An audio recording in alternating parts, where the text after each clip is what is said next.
Hey everybody, welcome to my new YouTube channel, Redbeard's Restorations. Before we get going, I feel like I'm gonna owe you this. Sorry. Yeah, I'm really sorry. Um, I actually had another SD card and I filmed like 20 minutes of before footage in the beginning of this, showing you how the edges were bashed in and how it was all rusty and everything. But unfortunately, that SD card corrupted, so I lost all of that footage. So you can see I'm knocking down the sides first, just trying to get it down to where I can see how far down the pitting is.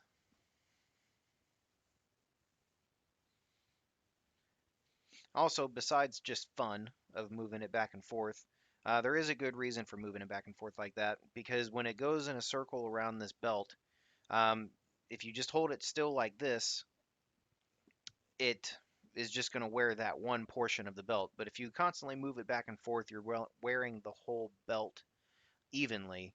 It just helps it out a little bit. You're not going over the same little portion that's been gunked up with little filings and sandings of it.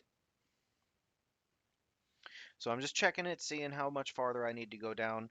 While I'm doing this, I'm also checking it to see how much I'm taking off, because obviously I don't want it to be off kilter one way or another. I want to keep it, perfectly even around.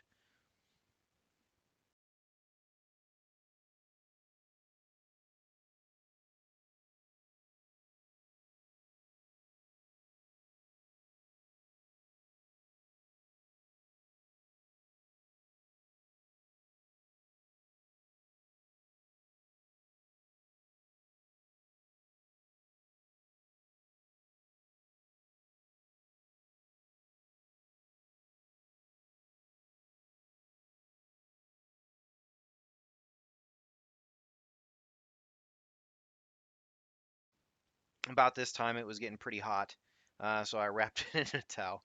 Um, Right now I'm focusing on the front of it. As you can see, those edges, those corners are uneven. Some are already rounded, some are pointed. It looks like somebody may have hit it a bunch on the side and kind of bulged out the edge over the face of it. So I'm just focusing on flattening the face now. If you're going to do a restoration like this, the main point of a hammer is to hit that face. So if it's crooked. This one was canted downwards. Like I said, it was very beat up when I got it. You just want to make sure you get it flat. And now that I've flattened the face of it, now I'm rounding the edges to give it a smooth transition to the side.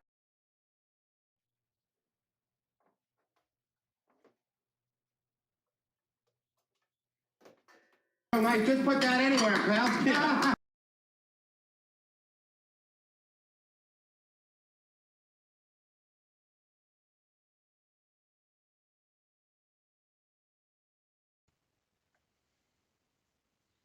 So as you can see here, I'm using the little edge. Um, if you look at the belt sander there, there's the pulleys on both sides that spin, and then there's a metal plate along that. Between the edge of the metal plate where I'm working and the pulley, there's a little bit of a dip that the belt kind of slacks off. Whenever you're working with something round that you're trying to round over, that's a good spot to work it. See here, I'm just working the claw side, even though it's not technically a claw since there's no cut in it. Just working the claw side, getting it, like I said, symmetrical on both sides, rounding the edges, taking it in, cleaning it up, using that little goalie again to round over the corners slightly, little by little. And then I'm rounding it up like that to get it nice and symmetrical. Since I flattened the claw as well because it was also bashed in and bulging a little bit. So I sanded it down flat, and then I'm resurfacing all the edges. Right now I'm hitting it with 400 grit, I believe it was. On the belt sander is 120 grit. Whenever you're starting with something corroded and rusty like this, you do want to make sure you get a pretty heavy duty grit like 80 or 120 to start off with, just to cut through a lot of the preliminary grease buildup and rust and whatever else is caked on there.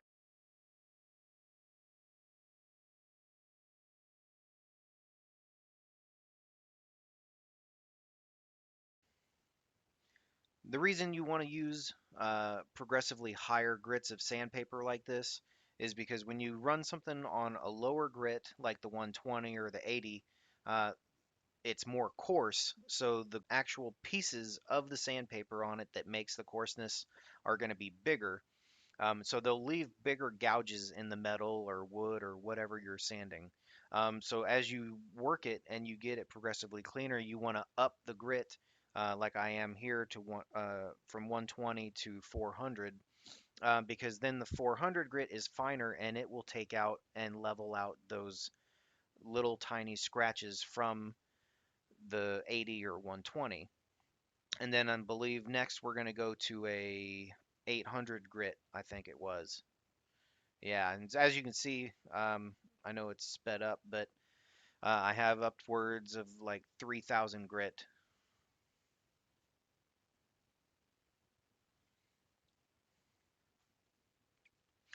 So yeah, this is 800 grit now.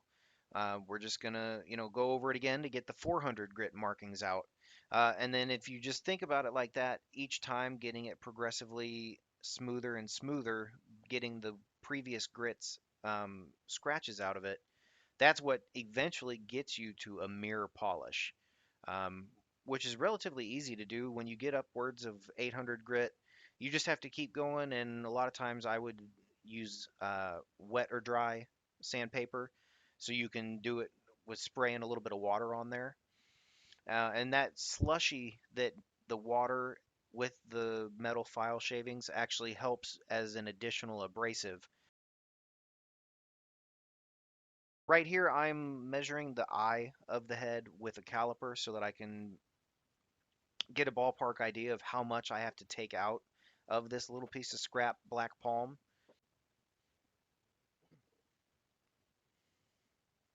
Move your head, dummy. So what I'm doing here, I'm marking with a straight line from corner to corner, and that's going to give me dead center. Because when you hook this into a lathe, you want to be dead center. Otherwise, when it turns really fast, which is what a lathe does, it's going to um, be off kilter and it's going to wobble, and then you have the chance of it throwing it, which could come towards you. So you just want to make sure you get as close to center as possible. Although for something like this where it's going to go from square to a rough cut, really small circle, momentarily, it's not as big of a deal. People turn logs that are completely off center. You just want to make sure to, take every safety precaution possible.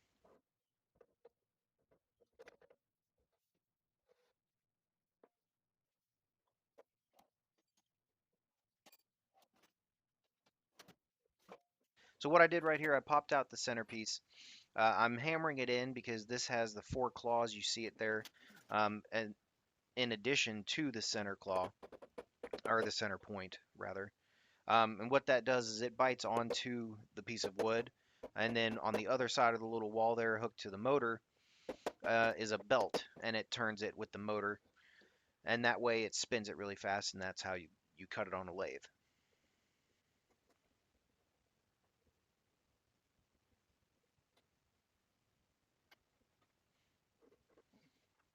Took off the big Took off the big tool rest, put on the small one since I'm working on a smaller piece. For something like this, I really didn't need super sharp chisels. I'm just, like I said, rough gouging it, and then I'm just going to clean it up real quick at the end. I'm not putting a whole lot of time in or effort into this. So I just refined the edge real quick by hand with a piece of 400 grit sandpaper. And as you can see right now, like I said, we're just rough cutting it down to where it'll be a dowel instead of a square stick. I'm sure there's a name for that, but I can't think of it.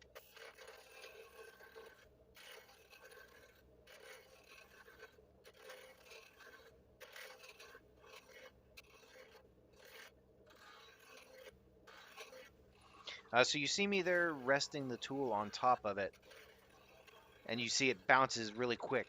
That means I'm just slightly off of perfectly round, as you can see there now that it's off.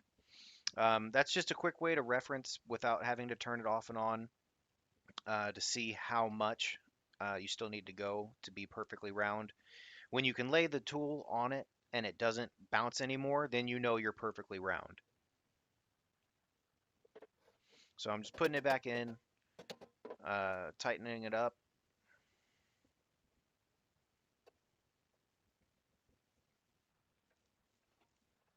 And we're back to roughing it out. Now I will say this black palm, um, I don't think is hazardous to inhale.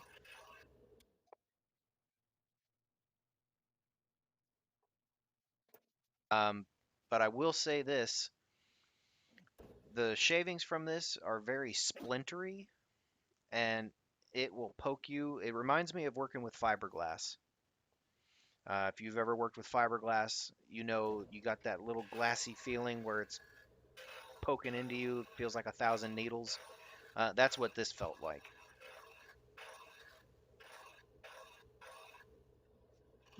So you see there, I'm checking with the micrometer little by little. Once I barely put it on there and it fits right over, then I know I'm at the perfect size to start shaping the top of the handle for the eye of the hammerhead. So now that I know I'm at the right size, I'm measuring the how far down on the handle I want it to go, and then just marking it with a pencil right there. I got a smaller gouge out to refine this little edge right there.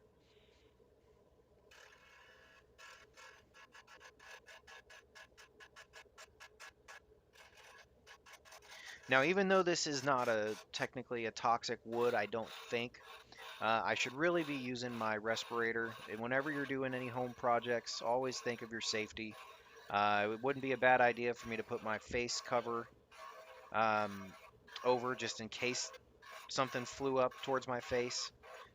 You can get those at any hardware store pretty much. They're under $10. It's like a visor that covers your whole face. So now that I have the basic shape cut out, I'm just hitting it while it's spinning with sandpaper, which makes my work a lot easier. And then just checking for any final measurements, just making sure, like the old saying says, measure twice, cut once.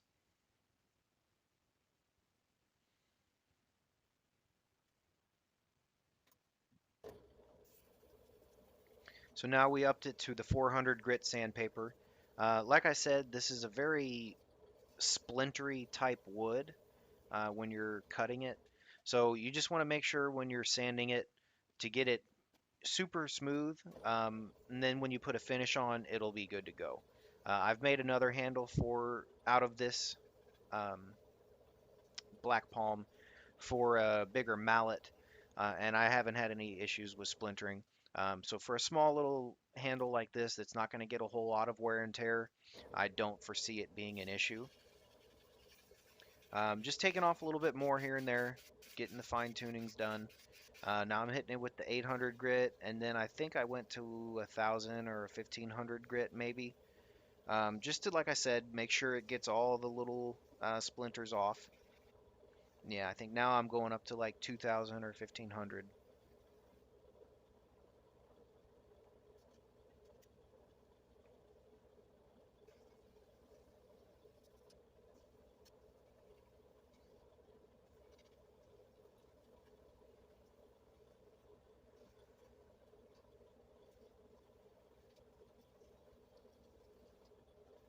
It may be a little annoying turning black palm because of the feeling of it and the little splinters and everything, but I tell you what, it is some good looking wood.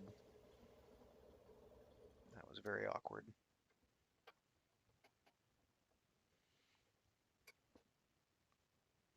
So here now that I have the idea of how wide it needs to be, now I'm working on side to side. So I'm shaping it to so it forms a wedge coming up that's going to go into the eye of the handle. The idea being once it goes down, it's going to eventually hit wood on all outer edge and it's going to wedge itself down in there. And then when we make a cut down the middle of this and wedge it up top, then it'll have wood all the way around on top and bottom. And that's how axes, hammers, basically any tool with a handle like that, old scythes, sickles, all that stuff, that's predominantly how they're held on there. So we just want to hit it on there, make sure, see how it's fitting. And then when you get it close, the more you hit it like this, now when you pull it off, you can look on the handle and the wood will be curled up. And those will be the spots that you want to hit because that means that's where it's coming into contact first with the hammerhead. So once you clear down those high spots, it'll seat down further and then it'll seat down all over instead of just the high spots. And that's how you get a stable seating on it. So now that I know what I have, how far down the hammer is going to go onto the handle, I can take a little bit of this bump out that I put on there. I do want to leave some of the bump on there just because I want to be able to use this for really fine work.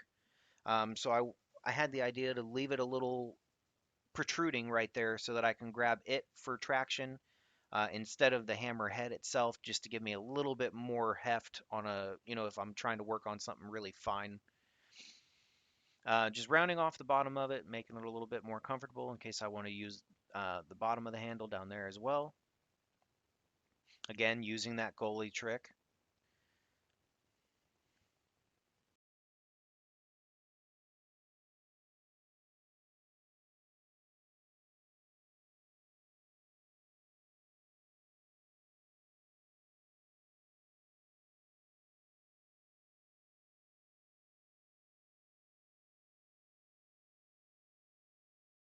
So now that we have it to where we know it'll fit well, we're going to get our little saw out. This is a little dovetail saw. I'm getting it started here. This is called the kerf cut. When you cut down the middle like that, now that I have it perfectly square, then you can send it home and start cutting down. Now you may ask yourself, how far down do I have to cut? Well, it depends on what you're seating. If it's an axe, typically you want to go about a little over 2/3 the tallness of the axe.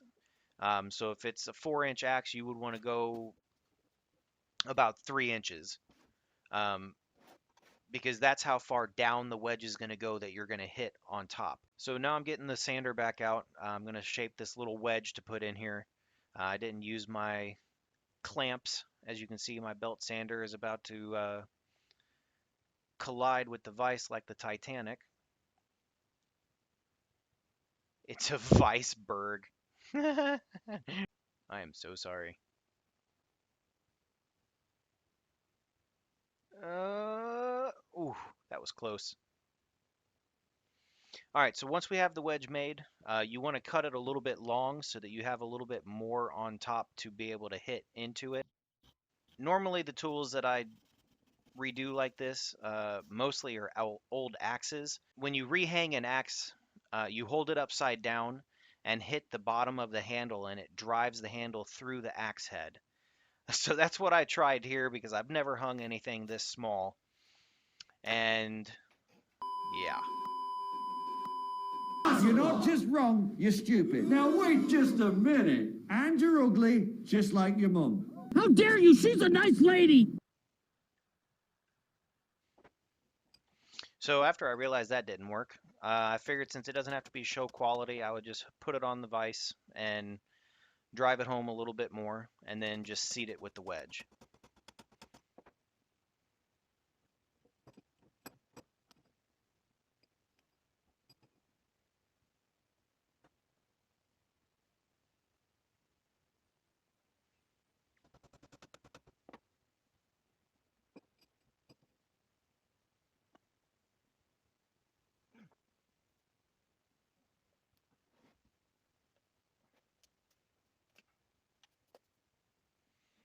Once you get it ready for the wedge, you just want to put a little bit of, oh, we're going to take a sip. Oh, no. Okay, yeah. Put a little bit of glue on there. That's going to do two things. One, it's going to hold it in there so it doesn't back out. And two, uh, since it makes the inside of it wet, it'll slide in there a little bit. You get it.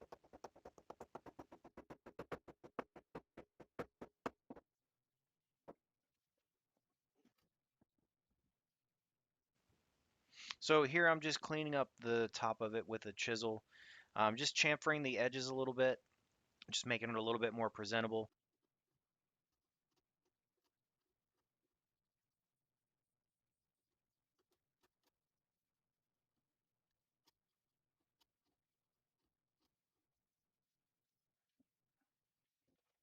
Here I have some polisher that I put on there.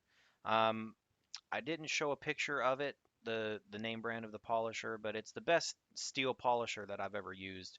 I'm pretty sure I bought it when I had my Harley to clean up its metal, and it just does. It's great, as you can see right there. I mean, it really does polish up stainless steel very well.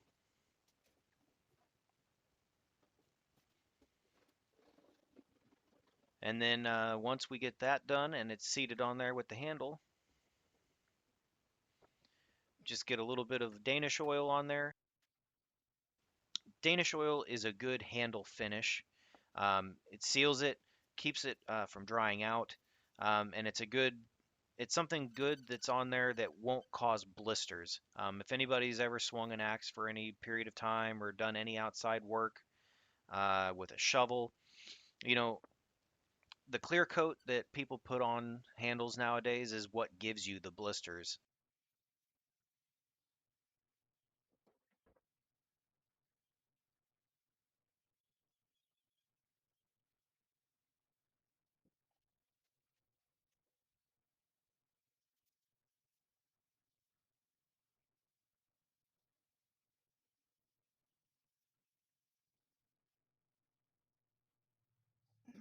Well, there we have it.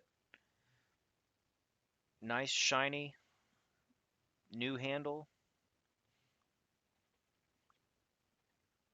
Thought I'd clean it up a little bit more. And there you have it.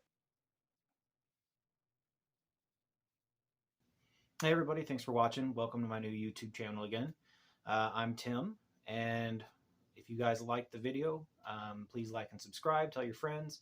The main purpose of this video is I really want to get as much info out as possible to try to help younger people like me. I've been blessed.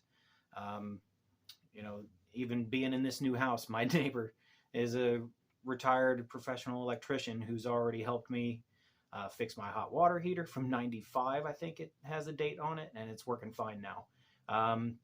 He's going to help me put some outlets in here. Hopefully we'll be able to record that. Just a lot of different stuff. Just stay tuned. Stick with us. We got some mini bike stuff coming up. Yeah, just all sorts of renovations and restorations. But yeah, any other questions, feel free to comment and I'll try to get back with you. Also, if you have any other ideas on renovations, if you see me doing something and you have a different, you know, whatever that might work as well or better, put it in the comments. The point of this YouTube channel is, like I said, I want to help as many people learn how to do stuff. I feel like you should be self-reliant. I'm going to be renovating the upstairs in this house I just bought. A lot of different stuff coming up. Old mini bike projects. I got a 78 or 81 Z50 sitting over there on the other side in pieces. 71 Honda CT70H right in front of me. Doing a cafe racer build on it. A lot more videos coming up. So please like and subscribe. Hopefully this awkwardness will leave me eventually. You don't realize how stupid you feel talking into a camera until you do it. Hats off to everybody who has a YouTube channel that makes it look effortless, because this is definitely weird. But just stay with me. Hopefully we'll get through it, and hopefully I can give a little bit more info and make somebody's life a little bit easier. See y'all next time.